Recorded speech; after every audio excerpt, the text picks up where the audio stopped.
Hi all, എൽബിയൻ ടോക്സിൽ ഇന്ന് മുതൽ നമ്മളൊരു പുതിയ വീഡിയോ സീരീസ് സ്റ്റാർട്ട് ചെയ്യുകയാണ്. Daily routines of A direct seller, അല്ലെങ്കിൽ ഒരു ഡയറക്ട് സെല്ലറുടെ വർക്ക് ഷെഡ്യൂൾ എന്തൊക്കെയാണ്. അപ്പോൾ ഈ രീതിയിലുള്ളൊരു 8ഓളം ടോപ്പിക്കുകളാണ് ഇന്ന് തൊട്ടുള്ള വീഡിയോ സീരീസുകളിലായിട്ട് നമ്മൾ ഇനി മുതൽ അങ്ങോട്ടേക്ക് കാണാൻ വേണ്ടി പോകുന്നത്. നമ്മൾ വ്യത്യസ്തമായിട്ടുള്ള രീതിയിൽ ക്ലോസിങ്ങിനെ കുറിച്ചിട്ടുള്ള വീഡിയോ സീരീസ് ചെയ്തിട്ടുണ്ട്. അതുപോലെ തന്നെ ഡെയിലി റുട്ടീൻ അല്ലെങ്കിൽ വർക്ക് ഷെഡ്യൂളായിട്ട് ബന്ധപ്പെട്ട പുതിയ വീഡിയോ സീരീസിൻ്റെ ആദ്യത്തെ എപ്പിസോഡിലേക്ക് എല്ലാവർക്കും സ്വാഗതം. നെറ്റ്വർക്ക് മാർക്കറ്റിംഗ് ഇൻഡസ്ട്രിയിൽ നമ്മുടെ ടീമിൽ നമ്മൾ ചെയ്യേണ്ട ഒത്തിരി കാര്യങ്ങളുണ്ട്. ഓൾമോസ്റ്റ് കാര്യങ്ങളും നമ്മൾ പല സമയങ്ങളിലായിട്ട് പല ടോപ്പിക്കുകളിലൂടെ നിങ്ങളിലേക്ക് എത്തിച്ചിട്ടുള്ളതാണ്. എന്നിരുന്നാൽ പോലും ഇങ്ങനൊരു സീരീസ് ആയിട്ട് ചെയ്യുമ്പോൾ നമ്മൾ ആദ്യമായിട്ട് അതിലെടുത്തിരിക്കുന്ന ടോപ്പിക്ക് മറ്റൊന്നുമല്ല, ന്യൂ പ്രോസ്പെക്റ്റിംഗ് എന്നുള്ളതാണ്. എന്താണ് ന്യൂ പ്രോസ്പെക്റ്റിംഗ്? പുതിയ ആളുകളിലേക്ക് നമ്മുടെ ബിസിനസ് നമ്മൾ എത്തിക്കുക എന്നുള്ളത് ഏതൊരു ഡയറക്ട് സെല്ലറിൻ്റെയും, ഇനി എത്ര വലിയ ലീഡർ ആണെങ്കിൽ പോലും, അവരുടെ ഒരു ഉത്തരവാദിത്തമായിട്ടാണ് കാണുന്നത്.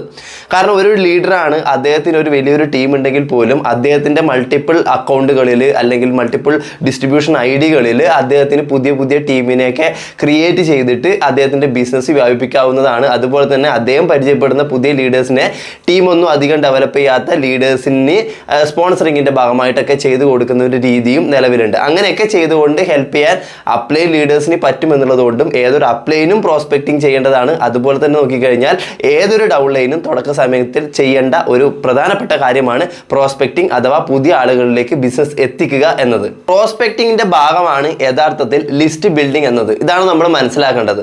ലിസ്റ്റ് ബിൽഡ് ചെയ്യുക എന്ന് പറയുമ്പോൾ നമുക്കറിയുന്ന നമ്മുടെ സുഹൃത്തുക്കൾ, ബന്ധങ്ങൾ, പരിചയത്തിലുള്ള ആളുകൾ, അവരുടെയൊക്കെ നമ്പറും പേര് കാര്യങ്ങളൊക്കെ നോട്ട് ചെയ്ത് വെച്ചിട്ട് അതിൽ പ്രയോറിറ്റി ലിസ്റ്റ് ഒന്നും കൂടെ ഫിൽട്ടർ ചെയ്ത് എടുക്കുക, അല്ലെ? Hot list, warm list, cold list.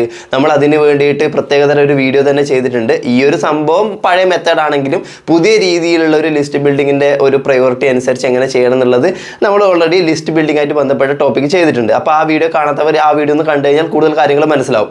അപ്പോൾ ആ രീതിയിൽ ലിസ്റ്റ് ബിൽഡ് ചെയ്തതിന് ശേഷം നമ്മൾ ചെയ്യുന്നതാണ് പ്ലാൻ കൊടുക്കുക എന്നത്. അപ്പോൾ ഈ പറയുന്ന ലിസ്റ്റ് ബിൽഡിംഗ് ആയിക്കോട്ടെ, ഈ പറയുന്ന പ്ലാൻ കൊടുക്കുന്നതിനെ ആയിക്കോട്ടെ, രണ്ട് രീതിയിലും നമ്മൾ പ്രോസ്പെക്റ്റിംഗ് എന്നത് അർത്ഥമാക്കാറുണ്ട്, അല്ലെങ്കിൽ രണ്ട് രീതിയെയും പ്രോസ്പെക്റ്റിംഗ് എന്നുള്ളത് പറയാറുണ്ട്.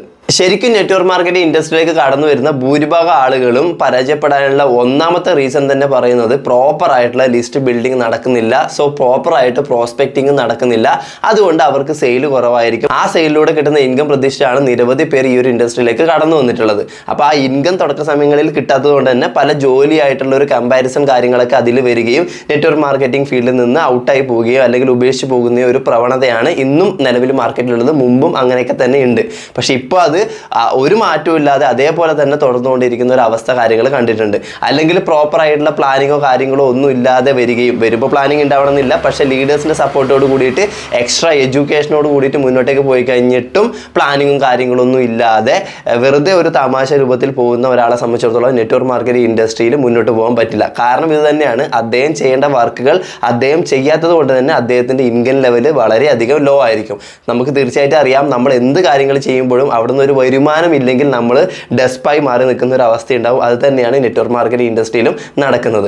അപ്പോൾ ഒരു ബിസിനസ്സിനെ സംബന്ധിച്ചിടത്തോളം ഈ പറഞ്ഞിരിക്കുന്ന പ്രോസ്പെക്റ്റിംഗ് മാത്രമല്ല, റീറ്റെയിനിങ്ങും അതിൻ്റെ കൂടെ തന്നെ പറയേണ്ട ഒരു പേരാണ്. നമുക്ക് സെപ്പറേറ്റ് സബ്ജക്റ്റ് ഉണ്ട്. എന്നിരുന്നാൽ പോലും പുതിയ ആളുകളിലേക്ക് ബിസിനസ് എത്തിക്കുക, ആ വന്നിരിക്കുന്ന ആളുകളെ നിലനിർത്തുക, ഈ രണ്ട് കാര്യങ്ങൾ ഒരുമിച്ച് ഒരേപോലെ ഇമ്പോർട്ടൻസ് കൊടുത്തുകൊണ്ട് നമ്മൾ ചെയ്യുമ്പോഴാണ് നമ്മുടെ ബിസിനസ് ശരിക്കും എക്സ്പാൻഡ് ചെയ്യുന്നത്, വേറെ ലെവലിലേക്ക് വളരുന്നത്. നമ്മൾ ഒരുപാട് പുതിയ ആളുകളെ കൊണ്ടുവന്ന ബിസിനസ്സിലേക്ക് അവരൊന്നും തന്നെ നോക്കുന്നില്ല. എന്നിട്ട് നമ്മൾ പുതിയ ആളുകളിലേക്ക് ബിസിനസ് പ്രോസ്പെക്റ്റിംഗിന്റെ ഭാഗമായിട്ട് എത്തിച്ചുകൊണ്ടിരിക്കുകയാണെങ്കിൽ നമ്മളുടെ ടീം തകരുക തന്നെ ചെയ്യും. അല്ലെങ്കിൽ നമുക്ക് ഒരുപാട് നെഗറ്റീവ് ഫീഡ്ബാക്ക് ലഭിക്കും. കാരണം വന്നിരിക്കുന്ന ആളുകളെ മെയിൻറ്റെയിൻ ചെയ്യാതെ അവർക്ക് വേണ്ടിയിട്ടുള്ള ആഫ്റ്റർ സർവീസ് കൊടുക്കാതെയാണ് നമ്മൾ മുന്നോട്ടേക്ക് പോകുന്നതെങ്കിൽ ഒരിക്കലും നമ്മുടെ ബിസിനസ്സിൽ നമ്മൾക്ക് രക്ഷപ്പെടാൻ വേണ്ടിയിട്ട് പറ്റില്ല. അപ്പോൾ പുതിയ ആളുകളെ കൊണ്ടുവരുന്ന അതേ പ്രയോറിറ്റി ആ വന്നിരിക്കുന്ന ആളുകളെ മെയിൻറ്റെയിൻ ചെയ്യാനും റീറ്റെയിൻ ചെയ്യാനും അവർക്ക് വേണ്ടിയിട്ടുള്ള സർവീസ് കൊടുക്കാനും അവർക്ക് വേണ്ടിയിട്ടുള്ള വർക്ക്ഷോപ്പുകൾ കണ്ടക്ട് ചെയ്യാൻ, അവർക്ക് വേണ്ടിയിട്ടുള്ള പല ട്രെയിനിങ് പ്രോഗ്രാമുകളും മീറ്റിംഗ് ഒക്കെ ഷെഡ്യൂൾ ചെയ്യാൻ നിങ്ങളെല്ലാവരും തയ്യാറെടുത്ത് നിൽക്കേണ്ടതാണ്. അല്ലെങ്കിൽ അതിന് വേണ്ടിയിട്ടുള്ള ഒരു എക്സ്ട്രാ ഹാർഡ് വർക്ക് നമ്മൾ ഇടേണ്ടതാണ്. പ്രോസ്പെക്റ്റിംഗിന്റെ ഭാഗമായിട്ട് പറയാനുള്ള ഈ ഒരു സബ്ജക്റ്റിൽ നമ്മൾ ശ്രദ്ധിക്കേണ്ട അടുത്ത ലെവലിലേക്കുള്ള ഒരു കാര്യം ഇതാണ്. നിങ്ങളെ സംബന്ധിച്ചിടത്തോളം നിങ്ങളിപ്പോൾ എങ്ങനെയാണ് ലിസ്റ്റ് ബിൽഡ് ചെയ്യുന്നത്, അല്ലെങ്കിൽ എങ്ങനെയാണ് പ്രോസ്പെക്റ്റിംഗ് ചെയ്യുന്നത്? നമുക്കറിയുന്ന നമ്മുടെ ബന്ധങ്ങൾ, സുഹൃത്തുക്കൾ, നമ്മളുടെ കൂടെ വന്നിരിക്കുന്ന ആളുകളുടെ ബന്ധങ്ങൾ, സുഹൃത്തുക്കൾ, ആ രീതിയിലാണ് ഇതിൻ്റെ ഒരു കണക്ഷൻ ഓഫ് നെറ്റ്വർക്ക് പോകുന്നത്, അല്ലേ? ഇത് വർഷങ്ങളായിട്ടുള്ള ഒരു രീതിയാണ്. വർഷങ്ങളായിട്ട് എല്ലാവരും ഷെഡ്യൂൾ ചെയ്ത് മുന്നോട്ടേക്ക് പോകുന്ന ഒരു രീതിയാണ്. പക്ഷേ കാലഘട്ടം ഒരുപാട് മാറിയിട്ടുണ്ട്. ആ മാറിയ കാലഘട്ടത്തിനനുസരിച്ച് ഞാൻ പലപ്പോഴും പറയാറുണ്ട്, നെറ്റ്വർക്ക് മാർക്കറ്റിങ്ങിലുള്ള ആളുകളിൽ നമ്മളിൽ പല ആളുകളും ഡിജിറ്റൽ ആയിട്ടുള്ള പല കാര്യങ്ങളും നോക്കുന്നില്ല, അല്ലെങ്കിൽ അതിൻ്റെ പ്രാധാന്യം മനസ്സിലാക്കുന്നില്ല, അതിലേക്ക് കടന്നു വരുന്നത് വളരെ വളരെ കുറവായിട്ടാണ് കണ്ടിട്ടുള്ളത്. അപ്പോൾ നമ്മൾക്ക് മനസ്സിലാക്കാൻ വേണ്ടി പറ്റുന്ന ഒരു കാര്യം, അല്ലെങ്കിൽ ഇന്നത്തെ ട്രെൻഡിനനുസരിച്ച് നോക്കുമ്പോൾ നമ്മൾ മനസ്സിലാക്കേണ്ട കാര്യം ഇതാണ്: സോഷ്യൽ മീഡിയയിലൂടെയുള്ള ഒരു മാർക്കറ്റിംഗ് സംവിധാനം നമ്മൾ തീർച്ചയായിട്ടും ക്രിയേറ്റ് ചെയ്ത് എടുത്തേ മതിയാവുള്ളൂ. എന്തിന്? പ്രോസ്പെക്റ്റിങ്ങിൻ്റെ ഭാഗമായിട്ട്, അഥവാ ലിസ്റ്റ് ബിൽഡിങ്ങിൻ്റെ ഭാഗമായിട്ട്.